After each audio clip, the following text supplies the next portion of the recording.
بسم اللہ الرحمن الرحیم۔ حضرت ابو ہریرہ رضی اللہ تعالی عنہ بیان کرتے ہیں، رسول اللہ صلی اللہ علیہ وسلم نے فرمایا، ابن آدم کے ہر نیک عمل کو 10 گنا سے 700 گنا تک بڑھا دیا جاتا ہے۔ اللہ تعالیٰ فرماتا ہے، روزے کے سوا، کیونکہ وہ میرے لیے ہے اور میں ہی اس کی جزا دوں گا، وہ اپنی خواہش اور اپنے کھانے کو میری وجہ سے ترک کرتا ہے۔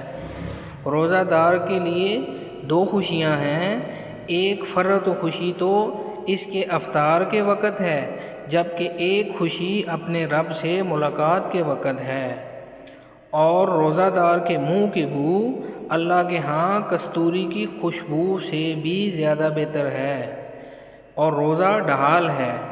جس روز تم میں سے کسی کا روزہ ہو تو وہ فحش گوئی اور ہذیان سے اجتناب کرے۔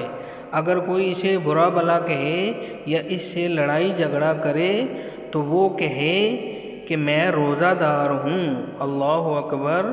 اللہ پاک ہمیں اس پر عمل کرنے کی توفیق عطا فرمائے، آمین۔